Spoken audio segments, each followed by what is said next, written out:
Hi, in this video I want to talk about how we can center an item vertically and horizontally with another item. So we have this HTML, which is just two elements, a container and something contained within each other, and they're both divs. And we're going to not really change that HTML, we're going to be changing this CSS. So we'll concentrate on this. First of all, I gave both elements a background color and a width and height so that we can see them. Can see what we're trying to center.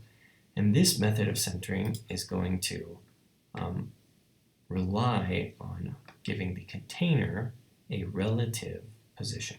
So I'll just put that in here and I'll explain what that does.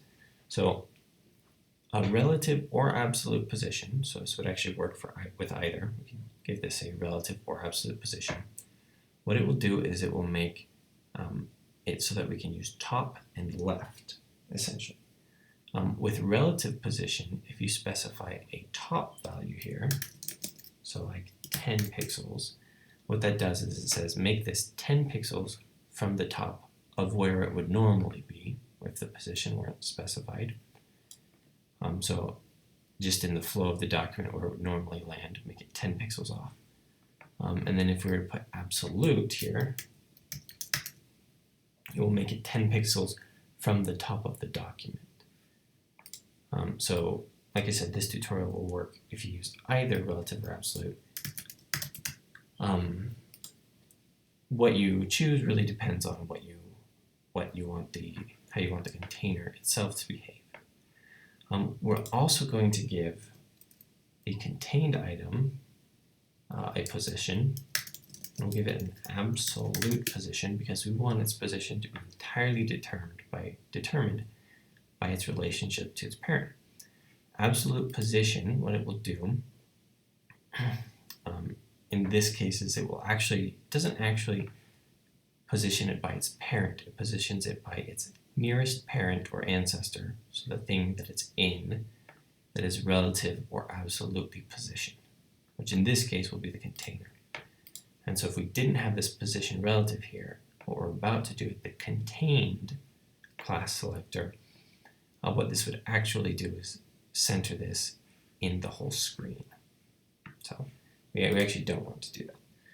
So it would center it, within the window here.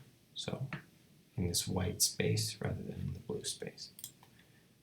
So we're going to specify a top of 50% and a left of 50%. And that says from the top and the left of this, 50% of the dimensions of this blue container square, we want to move this over. And as you can see, what this does is it doesn't actually center it, it puts the top left corner of the item in the center. So this top left corner is centered. So now we need a way to move this over so that it's not the top left corner, but it's actually the center of the item that's in the center. And we do that with the transform property.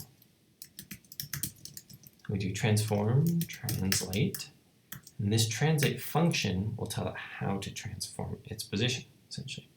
So do -50%, comma, -50%. You can see that this actually centers it, but the reason it centers it is because the translate function is percentages of the item in question, not of its parent. So this says move it over 50% of this red square's width, both to the left and up. So first we move it from the top and from the left 50% of the blue square's dimensions, and then we move it up towards the top and towards the left 50% of the red square's dimensions.